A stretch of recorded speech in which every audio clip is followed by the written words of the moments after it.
जय श्री कृष्णा, राधे राधे। दोस्तों, आज मैं आप सभी भक्तों को लड्डू गोपाल की एक ऐसी आश्चर्य कर देने वाली घटना सुनाऊंगी जिसे सुनकर आप हैरान रह जाएंगे कि हमारे छोटे से लड्डू गोपाल के साथ, हमारे लाला के साथ कोई ऐसा भला कैसे कर सकता है। दोस्तों, आप सबको पता ही है कि हमारे लड्डू गोपाल भगवान श्री कृष्ण के बाल स्वरूप हैं। वो अनंत ब्रह्मांड के मालिक हैं। हम तुच्छ प्राणी, भला उन्हें क्या दे सकते हैं। हमारे लड्डू गोपाल ने तो हमें सब कुछ दिया है, हम भला उन्हें क्या दे सकते हैं। लेकिन दोस्तों, जब हम अपने लड्डू गोपाल को अपने घर में विराजित करते हैं और उनके साथ कोई ना कोई रिश्ता जोड़ लेते हैं, कोई उन्हें अपना पुत्र मानता है, कोई सखा मानता है, कोई प्रियतम मानता है, तो कोई उन्हें भगवान मानकर उनकी सेवा पूजा करता है। लेकिन दोस्तों, जब हम अपने घर में लड्डू गोपाल को विराजित करते हैं और उनके साथ कोई रिश्ता बना लेते हैं, तो उसी रिश्ते के साथ हमारे लड्डू गोपाल हमारे साथ लीलाएं करते हैं। जब हम अपने लड्डू गोपाल को पुत्र मान लेते हैं, पुत्र भाव से उनकी सेवा पूजा करते हैं, तो छोटे बच्चे की तरह हमारे लड्डू गोपाल भी अपनी मैया से जिद करते हैं, जैसे वो अपनी यशोदा मैया से करते थे। तो दोस्तों,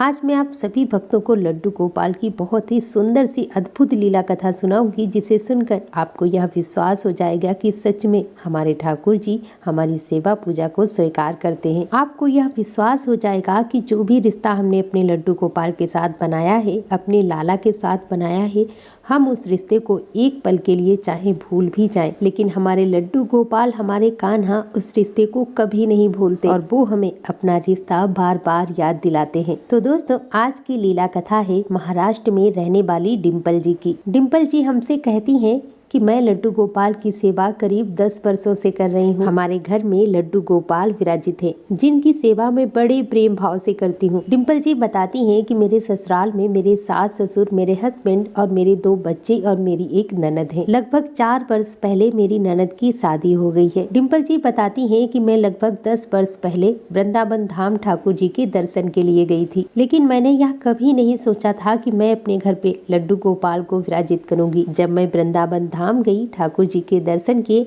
दर्शन करने के बाद जो भी प्रसिद्ध मंदिर थे सभी में हमने अच्छे से दर्शन किए। इसके बाद हम लोग बरसाना धाम गए। वहाँ पर बहुत सुंदर सुंदर लड्डू गोपाल थे। उनको देखकर मैं मोहित हो गई। मुझे वह लड्डू गोपाल बहुत सुंदर लगे। तभी मैंने अपनी सासू माँ और हस्बैंड से पूछा कि हम भी अपने घर पे लड्डू गोपाल को ले चलते हैं, उनकी सेवा बड़े प्रेम से करेंगे। देखो ना कितने सुंदर लड्डू गोपाल है। मेरे हस्बैंड और सासू माँ ने भी कह दिया कि अगर तुम ठाकुर जी की सेवा कर सकती हो, उनका अच्छे से ध्यान रख सकती हो, तो तुम लड्डू गोपाल को ले लो। और इसके बाद मैंने बरसाना से ही एक सुंदर से लड्डू गोपाल लिए। उनकी ज्वेलरी, उनके वस्त्र, उनके श्रृंगार का जो भी सामान था सारा ले लिया। और बरसाना दर्शन करने के बाद हम लोग अपने घर वापस आ गए। घर आने के बाद मैंने लड्डू गोपाल की प्राण प्रतिष्ठा भी की और बड़े प्रेम भाव से मैं लड्डू गोपाल की सेवा पूजा करने लगी। मेरे बच्चे भी, मेरी ननद, मेरी सास, सब लोग ठाकुर जी की सेवा किया करते थे। ऐसे ही धीरे धीरे समय बीत रहा था। मेरी ननद भी ठाकुर जी की सेवा करने में, घर के काम करवाने में मेरी मदद किया करती थी। और धीरे धीरे मेरी सासू माँ की भी उम्र हो रही थी,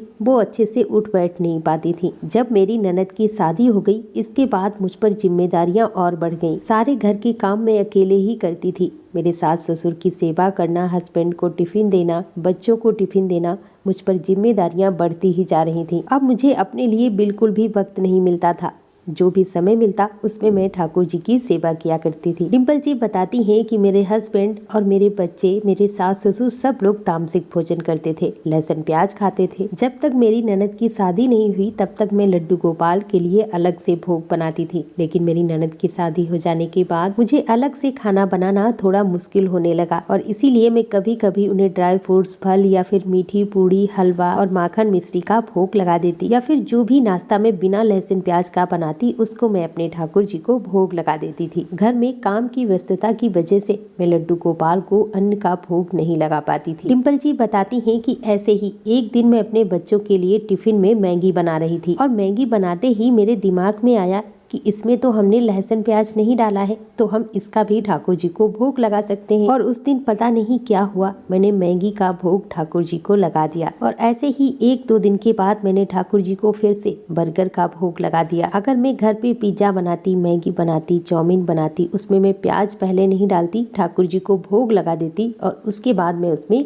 प्याज डालती थी। डिम्पल जी बताती हैं कि मेरी ऐसे ही आदत पड़ती जा रही थी। अब मुझे ठाकुर जी को इस तरह से भोग लगाना एकदम आसान लगने लगा और धीरे धीरे मेरी आदत पड़ गई। अब मैं उनको कभी कभार मैगी का भी भोग लगा देती। जब कभी पिज्जा घर पर बनाती तो उन्हें पिज्जे का भी भोग लगा देती। धीरे धीरे ऐसे ही समय बीत रहा था। डिम्पल जी बताती हैं कि जब मैं अपने घर पे लड्डू गोपाल को लेकर आई थी तब मैंने उन्हें अपना पुत्र मान लिया था। पुत्र भाव से ही मैं लड्डू गोपाल की सेवा पूजा किया करती थी। एक दिन ऐसे ही छुट्टी का दिन था। बच्चे और हस्बैंड सबकी छुट्टी थी। सब लोग घर पे ही थे तो सबने कहा कि आज हम लोग घर पे ही हैं, कुछ अच्छा खाने के लिए बनाओ। डिम्पल जी बताती हैं कि मैंने सबके लिए उनके मनपसंद का खाना बनाया, लेकिन लड्डू गोपाल को उस दिन भी मैंने भोग नहीं लगाया। जब सब लोग खाना खा चुके उसके बाद मुझे याद आया कि लड्डू गोपाल को आज भी भोग नहीं लग पाया। इसके बाद मैंने लड्डू गोपाल को फल का भोग लगा दिया। डिम्पल जी बताती हैं कि उसी रात मैं सो रही थी और मैंने एक ऐसा सपना देखा जिसे सुनकर आप लोग हैरान रह जाएंगे। मैं जब सो रही थी तभी मैं अपने सपने में एक छोटे से बच्चे को देखती हूँ और वो बच्चा बहुत ही सुंदर है। उसके घुंघराले बाल हैं, उसकी मोटी मोटी आंखें हैं, पैरों में पायल पहने हुए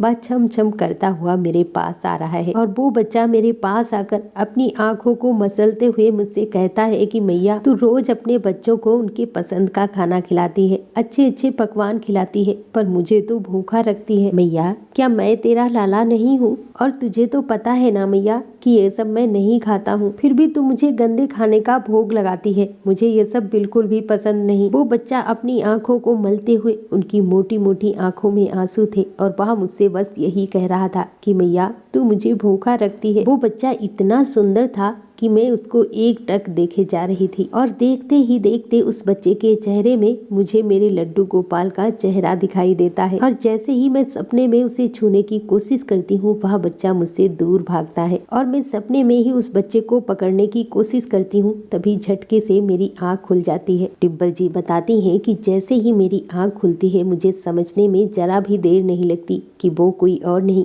मेरे लड्डू गोपाल ही थे। मेरे लड्डू गोपाल इतने दिनों से भूखे थे और वह रो रहे थे। ये सोचकर ही मेरी आंखों से आंसू नहीं रुक रहे थे। डिम्पल जी बताती हैं कि मेरी मति मारी गई थी कि मेरे दिमाग में ही नहीं आया कि मैगी का ठाकुर जी को भोग नहीं लगाना चाहिए, बर्गर का भोग नहीं लगाना चाहिए, चाहे उसमें लहसुन प्याज हो या फिर ना हो। डिम्पल जी बताती हैं कि इसके बाद मैं सुबह होते ही अपने लड्डू गोपाल को स्नान कराती हूँ, उन्हें भोग लगाती हूँ और अपनी गलती के लिए उनसे क्षमा मांगती हूँ कि हे मेरे लड्डू गोपाल, हे मेरे लाला, मुझसे जो भी गलती हुई अनजाने में हुई, जो भी मुझसे गुनाह हुआ अनजाने में हुआ। मुझे तो बस यह पता था कि लहसुन प्याज युक्त भोजन का भोग ठाकुर जी को नहीं लगाया जाता है। हे लड्डू गोपाल, जो भी मुझसे भूल हुई है मेरी भूल को क्षमा करो। मुझे आपने ही सही रास्ता दिखाया है और आज के बाद मैं ऐसा बिल्कुल भी नहीं करूंगी। अगर मैं आपको भोग नहीं लगाऊंगी तो मैं खुद भी भोजन नहीं करूंगी। डिम्पल जी बताती हैं कि इसके बाद मैंने यह प्रण ले लिया कि अगर मैं जिस दिन भी अपने लड्डू गोपाल को भोग नहीं लगाऊंगी किसी भी कारणवश, तो उस दिन मैं भी भोजन नहीं करूंगी। डिम्पल जी बताती हैं कि लगभग 4 वर्ष का समय बीत गया है और मैं बड़े प्रेम से अपने लाला की सेवा करती हूँ और जब से मैं अपने लड्डू गोपाल की अच्छे से सेवा करती हूँ, पूजा पाठ करती हूँ, उनका ध्यान रखती हूँ, तो मेरे लाला भी हमारा ध्यान रखते हैं और उनकी नटखट लीलाओं का अनुभव भी हमें होता है। दोस्तों, डिम्पल जी बताती हैं कि जब तक हम गलतियाँ कर रहे होते हैं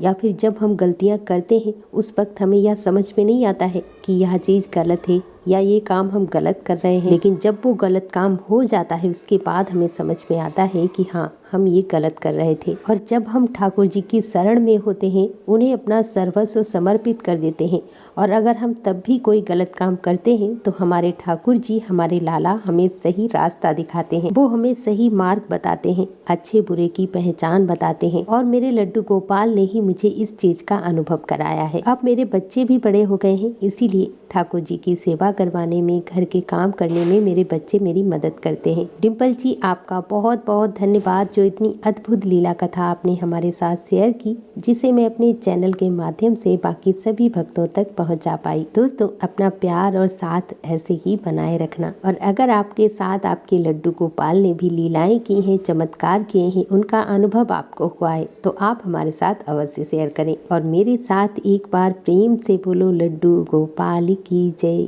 कृष्ण कन्हैया की जय। जय जय श्री राधे।